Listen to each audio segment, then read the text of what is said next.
자, 오늘은 이제 함수의 극한의 이제 대소관계, 이제 함수의 극한의 강의 중에는 이제 마지막 강의가 되겠습니다. 함수의 극한의 대소관계는 우리가 이제 샌드위치 정리라고도 표현을 하는데, 요 이제 박스 내용을 한번 읽어보고 한번 정리해 보도록 하겠습니다.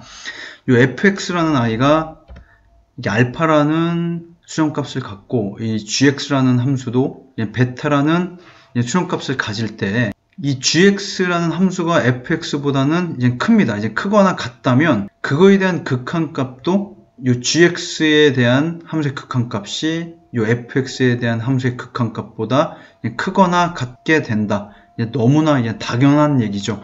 자, 이제 2번 같은 경우가 뭐냐면 어떤 함수 이제 hx가 있는데, 자, 우선 fx 얘는 이제 알파로 이제 수렴을 했죠. 근데 이제 gx도 이제 베타로 수렴을 했습니다.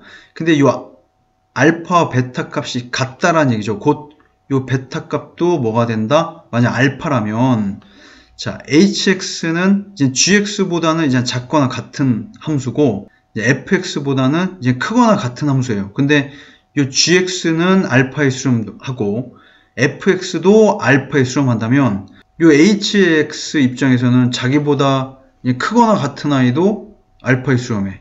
자기보다 이제 작거나 같은 아이도 알파에 수렴해. 가운데에서 이제 샌드위치가 된 거죠. 끼인 거기 때문에 이 hx도 반드시 이렇게 알파에 수렴하더라.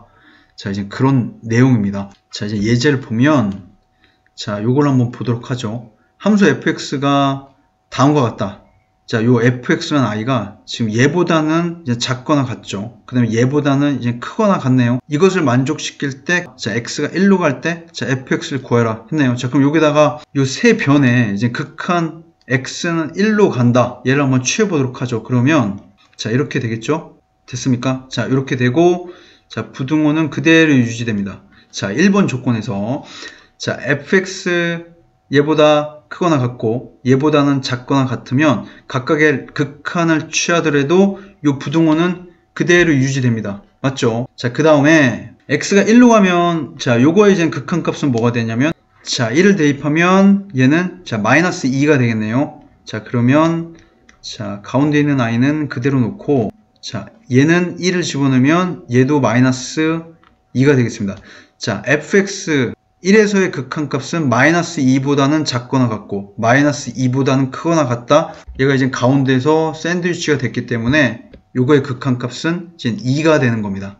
자, 별로 어렵지 않죠. 내용이 그렇게 어렵진 않습니다. 자, 요걸 한번 보도록 하죠. x가 무한대로 갈 때 fx의 극한값을 구해라. 자, 극한을 취해 보도록 하겠습니다. 자, x가 무한대로 갑니다. 자, 부등호는 그대로 유지된다고 했습니다. 자, 이렇게 유지가 되겠네요. 자, 그렇다면 x가 무한대로 갔으니까 얘는 지금 무한대분의 상수네요. 무한대분의 상수.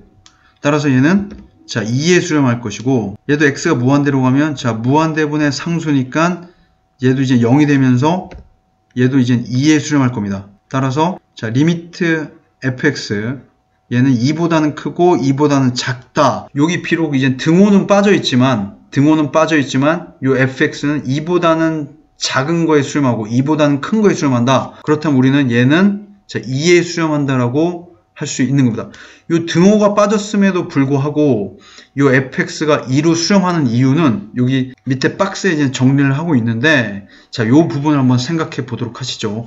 요 명제가 이제 참인지 거짓인지 제가 이제 잠깐 시간을 줄 테니 여러분들 한번 판단해 보시기 바라겠습니다. 자, 판단하셨습니까? 자, 모든 양의 실수 x에 대해서, 자, fx보다 이제 gx가 항상 크죠. 자, 그렇다면, 자, 그거에 대한 극한값도 크다. 자, 요 명제는 참이냐 거짓이냐? 자, 결론을 얘기하자면 얘는 이제 거짓입니다. 거짓. 자, 왜냐면 우리가 gx가 fx보다 크지만, 함수 자체는 크지만 그거에 대한 극한값은, 자, 이렇게 등호가 성립할 수 있기 때문이죠. 자, 예를 들면, 자, 요런 게 있다라고 한번 해볼게요. 자, fx는, 자, x분의 1이고, gx는 x분의 2라고 한번 해보도록 하죠.